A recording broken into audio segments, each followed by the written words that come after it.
நிமிஷம் யோசிச்சு பாருங்க. நீங்க ஒரு காரை ஓட்டிட்டு இருக்கீங்க. உங்க கூட இருக்கிறவர் ஒரு கொலையாளி. ஆயுதம் அவர் கையில இருக்கு.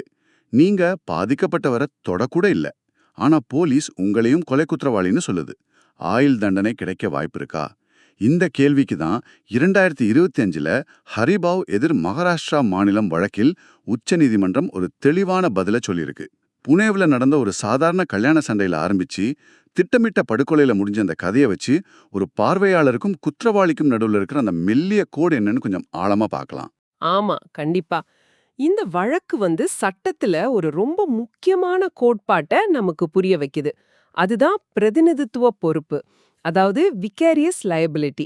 இந்திய தண்டனை சட்டம் பிரிவு 149 கீழ் இது வருது. சுருக்கமா சொன்னா, ஒரு குற்றத்தை செய்யறதுக்கு ஒரு கும்பல் கிளம்புதுன்னா, அந்த கும்பலோட பொது நோக்கத்தை, அதாவது காமன் ஆப்ஜெக்ட தெரிஞ்சுக்கிட்டு அதுல இருக்கிற ஒவ்வொருத்தரும் அவங்க நேரடியா அந்த குற்றத்தை செஞ்சாலும் சரி, செய்யாட்டியும் சரி, சட்டப்படி சமமான குற்றவாளிகள் தான். நீங்க பொது நோக்கம்னு சொன்னீங்க. அது இந்த சம்பவத்துல எப்படி பொருந்துச்சு? அந்த கல்யாண சண்டையில இருந்து ஆரம்பிப்போம். என்னதான் நடந்தது அன்னைக்கு? சரி, 1999ல அங்குஷ் கோலப்னு ஒருத்தரை ஒரு திருமண விழாவுல தாக்கியிருக்காங்க.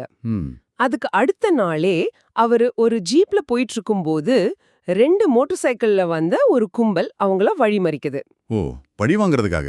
ஆமா, ஜீப்ல இருந்து சாவிய பிடுங்கி டிரைவரை தாக்கி அங்குஷ வெளியே இழுத்து போடுறாங்க. அந்த 6 பேர்ல 2 பேர் மட்டும் கத்தியால குத்த அங்குஷ் அந்த இடத்திலேயே இறந்து போறார். கூட இருந்த மத்தவங்களுக்கும் பலத்த காயம். அப்போ நேரடியா கத்தியால குத்துனது 2 பேர் தானே?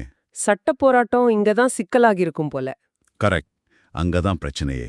விசாரணை நீதிமன்றம் என்ன செஞ்சதுன்னா, கத்தியால குத்துனா அந்த 2 பேருக்கு மட்டும் தண்டனை கொடுத்துட்டு, வண்டியை ஓட்டிட்டு வந்தவங்க சாவிய பிடுங்கினவங்கன்னு மத்தவங்கள விடுதலை பண்ணிடுச்சு. என்ன காரணம் சொல்லி?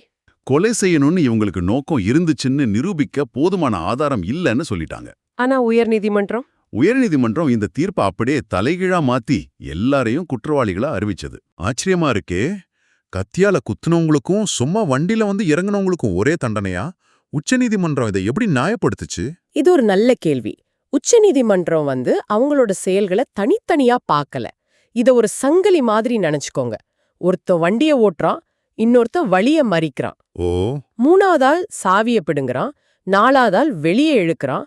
இந்த சங்கிலியோட ஒவ்வொரு கண்ணியும் அந்த கொலைக்கு அவசியமா இருந்திருக்கு. புரியுது. இதுல ஒரு கண்ணி இல்லனாலும் குற்றம் நடந்திருக்காது. அதனால சட்டம் எல்லா கண்ணிகளையும் ஒன்னாதான் பார்க்கும். இதுதான் அந்த பொது நோக்கம். அவங்க எல்லாரும் ஒன்னா வந்தது, தப்பிக்க விடாம செஞ்சது எல்லாமே அந்த கொலைக்கான திட்டத்தோட ஒரு பகுதி தான். அப்போ சட்டம் இது இப்படிதான் பாக்குது. குற்றத்துக்கு தேவையான எல்லாத்தையும் செஞ்சு முடிக்க நீங்க ஒரு சின்ன உதவி செஞ்சாலும் அந்த முழு குற்றத்துக்கும் நீங்க தான் பொறுப்பு. சரிதானே? மிகச்சரியா சொன்னீங்க. அது மட்டும் இல்ல, காயமடைஞ்ச சாட்சிகளோட வாக்குமூலத்தை நீதிமன்றம் ரொம்ப முக்கியமானதா எடுத்துக்கிட்டது. அப்படியா? ஆமா, அவங்க உடம்புல இருந்த காயங்களே அவங்க சம்பவ இடத்துல இருந்தாங்கன்னு சொல்றதுக்கான மறுக்க முடியாத ஆதாரம்னு நீதிமன்றம் சொல்லுச்சு. ஓஹோ. அதனால உயர்நீதிமன்றத்தோட தீர்ப்பை உறுதி செஞ்சு எல்லா மேல்முறையீட்டையும் தள்ளுபடி பண்ணிட்டாங்க. அப்போ தண்டனை நேரடியா தாக்காதவங்களுக்கும் கொலை குற்றத்துக்காக ஆயுள் தண்டனை உறுதியாச்சு.